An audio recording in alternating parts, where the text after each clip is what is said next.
नमस्कार, आप देख रहे हैं खबर जगत। हैदराबाद के सांसद और ऑल इंडिया मजलिस-ए-फतेहादुल मुसलमीन के प्रमुख मुरादाबाद में। हैदराबाद से सांसद और ऑल इंडिया मजलिस-ए-इत्तेहादुल मुसलमीन के प्रमुख असदुद्दीन ओवैसी ने उत्तर प्रदेश के मुरादाबाद में शोषित वंचित समाज सम्मेलन को संबोधित किया। इस दौरान उन्होंने कहा कि मैं आरएसएस, बीजेपी और सपा के लोगों को चुनौती देता हूं जो पढ़ते नहीं हैं। देश का बंटवारा मुसलमानों के कारण नहीं, जिन्ना के कारण हुआ। उस समाज में उस समय केवल वही मुसलमान वोट कर सकते थे जो प्रभावशाली नवाब या डिग्री धारक थे। ओवैसी ने कहा कि विभाजन के लिए कांग्रेसी और उस समय के नेता जिम्मेदार थे। असदुद्दीन ओवैसी ने कासगंज में पुलिस हिरासत में युवक की मौत के मामले में कहा कि कासगंज की घटना आपके सामने है। अल्ताफ के पिता को बताया गया था कि थाने में उसके बेटे ने हुड्डी में रस्सी के सहारे 2.5 फीट ऊंचे पानी के नल से फंदा लगाकर के आत्महत्या कर ली। कासगंज पुलिस ने उसे मार गिराया। आप जांच नहीं बल्कि उसकी हत्या करना जानते हैं। ARMIM के राष्ट्रीय अध्यक्ष असदुद्दीन ओवैसी ने गुरुवार को पीर का बाजार करुला में जनसभा को खिताब करते हुए मुसलमानों को अंदर तक झंझोर दिया।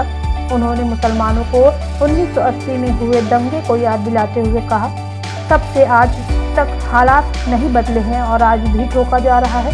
मुरादाबाद में जनसभा के दौरान ओवैसी ने कहा कि कांग्रेस ने बिहार में मुसलमान को CM नहीं बनने दिया।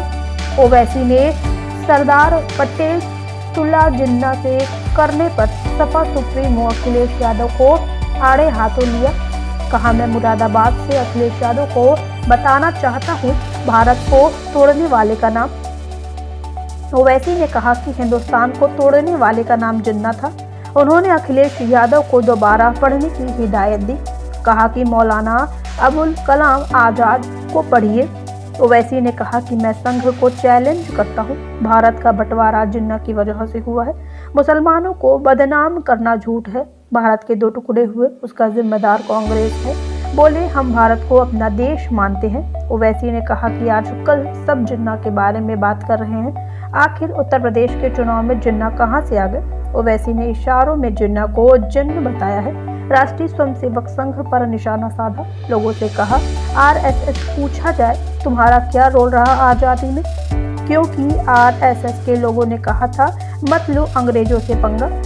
AIMIM के चीफ असदुद्दीन ओवैसी ने 1980 में मुरादाबाद में हुए ढंग की याद दिलाते हुए कहा था कि मुरादाबाद में ईदगाह में ईद के दिन फायरिंग हुई, 300 मुसलमान मारे गए थे। कांग्रेस के दौर में ईदगाह कांड हुआ था। उन्होंने मुसलमान को तारीख याद दिलाते हुए पूछा कि तुम तारीख भूल गए हो? जो तारीख भूल जाते हैं वो तारीख दोहराई नहीं जाती है। कहा कि गोलियां चलाई गई थी, 300 मुसलमान मारे गए थे। ओवैसी ने कहा कि आज भी हालात नहीं बदले हैं।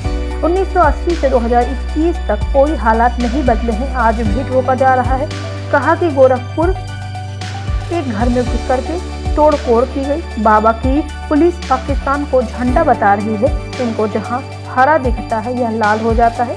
इसी के साथ ओवैसी ने सपा, बसपा और कांग्रेस को भी आड़े हाथ लिया है और कहा है कि जब मुसलमानों का घर टूटता है न अखिलेश बोलते हैं, न मायावती और न ही कांग्रेस बोलती है। कहा कि हरे झंडे के नाम पर नफरत फैला दी गई है। बोले, कासगंज की पुलिस को इनाम मिलना चाहिए। तो 2.5 फीट की हुड्डी से सुसाइड बता रही है। उन्होंने इसके लिए कासगंज की पुलिस को शैतान की संज्ञा दी है और कहा है कि कासगंज की पुलिस शैतान की पहली औलाद है। कहा, आप एक हो जाओ तो 21% लोगों की क़यादत हो जाएगी। बहुत जुल्म हो चुके हैं क्योंकि अखिलेश यादव के लीडर, मायावती जाटवों के लीडर, योगी आदित्यनाथ ठाकुरों के लीडर, ओम प्रकाश राजभरों को नहीं बेच रहे हैं। खबर जगत के लिए LN सिंह की रिपोर्ट। मेरे दोस्तों, मेरी सरदार माँ और बहनों, आप भी सोचिए, फिक्र करिए। मैं बुजुर्गों से अपील कर रहा हूं कि आपको भी ये फैसला लेना पड़ेगा। जब उत्तर प्रदेश में हर समाज ने अपनी अपनी क़यादत को बना लिया, अपनी लीडरशिप को बना लिया, तो आप क्यों पीछे होते हैं? और कोई कहेगा कि क्या हमने मुरादाबाद से मोहतरम जनाब एसटी हसन को एमपी नहीं बनाया। कोई कहेगा कि क्या असदुद्दीन ओवैसी तुम्हारे हैदराबाद से आए हुए एक क्रिकेटर को हमने एमपी नहीं बनाया। मेरे भाई, आपने एमपी बनाया, आपने कायद नहीं बनाया। आपने किसी को एमपी बनाया, किसी को नेता नहीं बनाया। आपने एमपी बनाया मगर अपनी लीडरशिप को जमीन पर पैदा नहीं किया। आपने किसी को एमपी एमएलए जरूर बनाया मगर वो आपकी तकालीफ को, आपके जुल्म के खिलाफ आवाज नहीं उठा सकता। मैं एक मिसाल आपको देना चाहता हूं। मेरे पास एक तस्वीर जिसमें हमारे एमपी डॉक्टर साहब एसटी हसन साहब की तस्वीर मेरे पास है कि डॉक्टर एसटी हसन, जिनकी मैं बड़ी इज्जत करता हूं, वो समाजवादी में है मगर इंफरादी तौर पर बड़ी इज्जत करता हूं। जब मैं तस्वीर देखा तो मुझे बड़ी तकलीफ हुई। तस्वीर में क्या है कि डॉक्टर साहब खड़े हुए हैं, डॉक्टर साहब खड़े हुए हैं और एक कुर्सी पर समाजवादी पार्टी के राज्यसभा के एमपी प्रोफेसर राम गोपाल यादव साहब पैर पर पैर डालकर बैठ रहे हैं और डॉक्टर साहब खड़े होकर उनको कागज दे रहे हैं।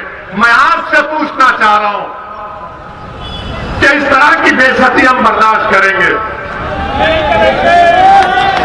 आप सोचो, मेरी भाई, कोई कहेगा ये जज्बाती तकरीर कर रहा है। आप सोचो, जब मैं तस्वीर को देखा तो बड़ी तकलीफ हुई।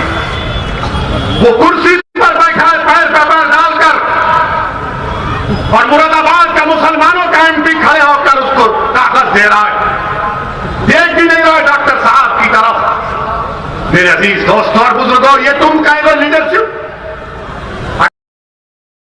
अगर असदुद्दीन ओवैसी होता तो प्रोफेसर राम गोपाल का हाथ पकड़ के कहता, उठो प्रोफेसर, आंख में आंख डाल के बात करेगा। ये मिजाज पैदा करना पड़ेगा आपको, इस मिजाज में तब्दीली पैदा करना